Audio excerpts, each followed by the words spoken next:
Hi, how's it going? This is Resin of Colloid from YouTube. I'm here to do a video about the shadow, the pulps versus the radio. What is the big differences?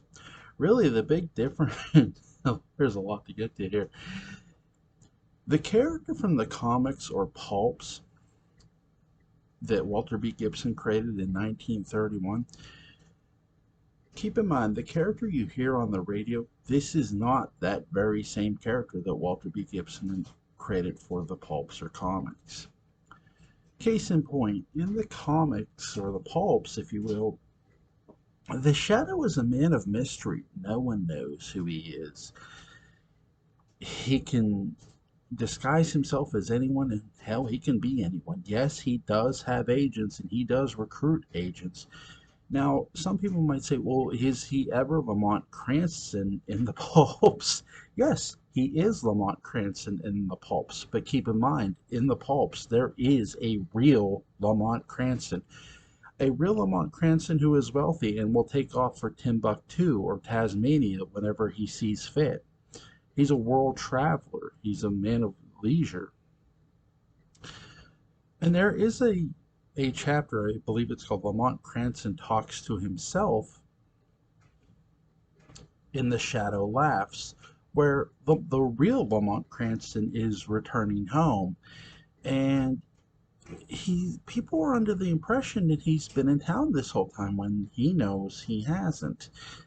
And he even catches one of his own servants in a lie, and thus he concludes, my God, not only has someone been posing as me in about town, but in my own home.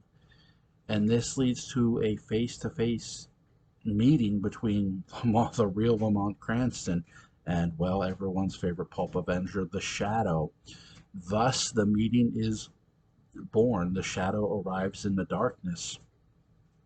Cranston grabs his revolver from underneath his pillow, points it at the Shadow. The Shadow dares him to pull the trigger. Cranston does, and a click answers. The Shadow unloaded the gun. He knew where Cranston had kept it. And as he tells Cranston, I know more about you than what you do.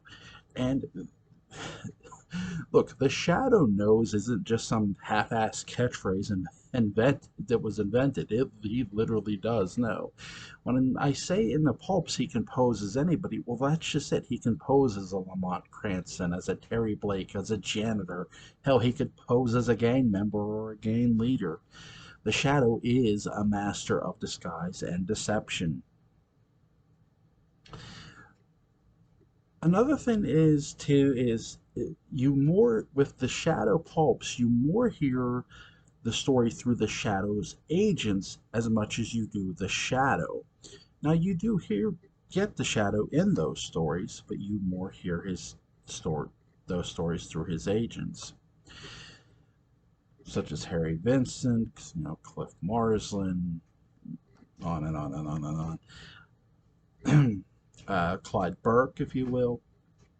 Now, where does Margot Lane enter into this? Really, the first time we hear about Margot Lane is actually in the radio drama. Here comes the key difference. In the radio drama, Lamont Cranston is made into the Shadow. And a part that was originally wrote for another character, I'm not talking about the Shadow, I'm talking about Margot Lane. Margot Lane, though introduced into the radio program, keep in mind, this is a character who wasn't initially included. Those lines are initially wrote for a man, a Shadow agent called Harry Vincent, who is in the pulps. But that got changed, and they gave the Shadow a female companion and friend, Margot Lane. So, with the Shadow radio, it's not the same exact character from the pulps or comics. Now, though the people are going to say Bruce Wayne. Here's the thing: the Shadow was created April 1st, 1931.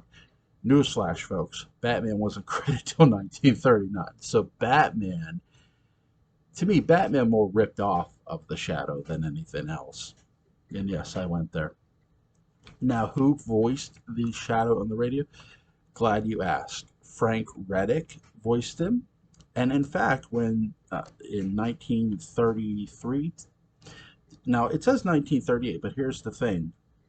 Orson Welles took over for the reboot in 1937, but the voice you hear in the intros all the way up to 1938 is the original Shadow actor voice of one Frank Reddick.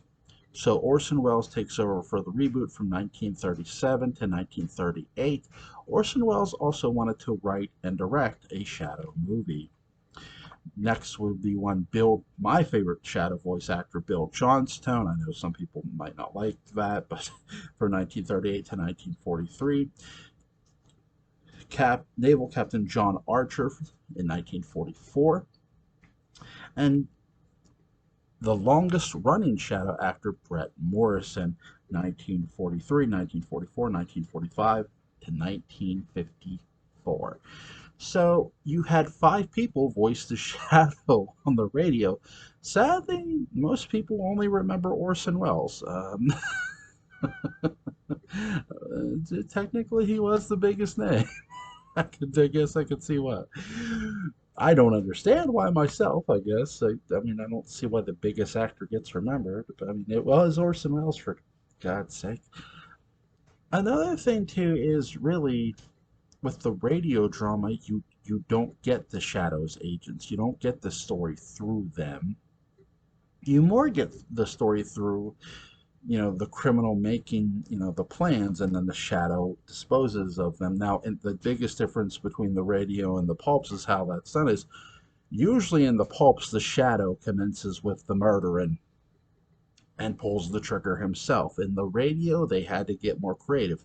Though the Shadow does not directly pull the trigger in the radio, he becomes a very good craftsman at how it gets done, but justice is still served nonetheless. I think really too.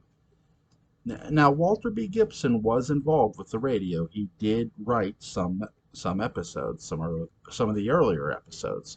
I don't want people to think he wasn't involved. He was in the earlier episodes, but Walter B. Gibson was more involved with the pulps though as well. And people might say, "Don't you mean Maxwell Grant?" No, I mean Walter B. Gibson. Maxwell Grant was Walter B. Gibson's alias that he used because he was being accused of communism, and no, he was not a communist. Um, so, craziness, right? When I say the Shadow composes anybody, look, imagine coming home into your apartment one day, seeing your girlfriend or your boyfriend, and you say, "Hey, how was your day?" "It was fantastic. Went to work, yada yada, the same old shtick." Only you start to realize, well, wait a second.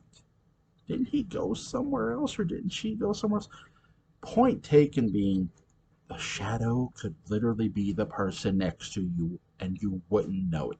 Now, there's times Detective Joe Cardona suspects that a person is the Shadow, but he does not make a direct accusation about that person being the Shadow.